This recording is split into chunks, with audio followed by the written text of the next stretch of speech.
All right, music fans, welcome back. Harmless Dave here, talking about real music in real time for real people just like you right there and just like me right here as we continue quarantine coverage and sheltering in place. If you're bored, you know what to do. Just start watching my videos. Put them on a loop, put them in a folder, and then repeat play. That's what I'm saying. As we continue, unfortunately, to probably head toward a major recession here around the globe. So if you feel charitable, you can join up Patreon for just $1 a month. There's a logo. Just click on that logo on the banner of this YouTube page, and it will bring you to Patreon, where you can become a patron. The story of Dean Castronovo's early days is very interesting, and it shows how amazing this guy was as a drummer. People kind of underestimate. In the early days, Dean Castronovo was actually opening up for Blue Oyster Cult. 1982, I think it was. It's pretty amazing stuff. If you go back and you look at the band he was in, they were a band called the Wild Dogs. And they started in Portland as the Ravers. And then they got some airplay on the radio, a local FM radio station, KGON. They had a song called Two Wrongs, and the compilation was called Born to Rock.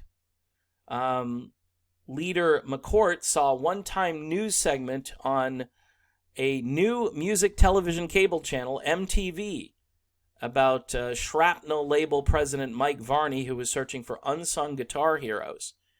So eventually the Wild Dogs were born. The name was inspired by two old hound dogs that the band passed daily on the stairwell at their practice studio. I like that. Jamie St. James, however, ends up leaving the band. He's the drummer, to join Black and Blue, which became a force in the 1980s, a very good band that pretty much everybody has forgotten about. Then McCourt placed an ad in a local newspaper, and then it managed to get airplay on a local radio station. And then McCourt recruited local whiz kid, 16-year-old drummer Dean Castronovo to join the band. The first album was released, and the band had its first gig on August 20th, 1982 in San Francisco at the Stone with Culprit and Varney's band Cinema, leading yet to another MTV news segment. The following week, the band played in Seattle, sharing the bill with TKO, Rail, Atom Bomb, and Myth. Myth, I think, would later become Queensryche. I think that's why they have it in parentheses there. They later toured with Slayer, Metal Church, Anthrax, Dio, Raven, and Girls' School. They left out Blue Oyster Cult. Wild Dogs became known for their live show. This is kind of cool.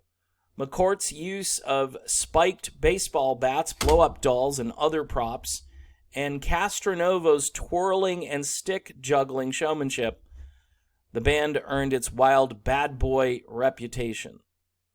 And so there are all the recordings of the band, the Wild Dogs. Dean Castronovo would later be discovered, I think, by Neal Schon.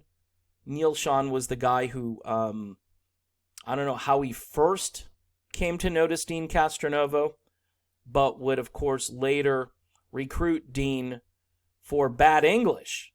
And then I think Dean then went to Hardline from Bad English for a couple of years and eventually got into Journey. I think it was 1998, that brand new lineup, and Castronovo was in Journey. And, of course, he's been out of Journey for a while, but you've got the Revolution Saints out there, and his new band, which I think is going to be his primary band moving forward, that would be the Dead Daisies. So kind of a cool story about the Wild Dogs in Dean's early days.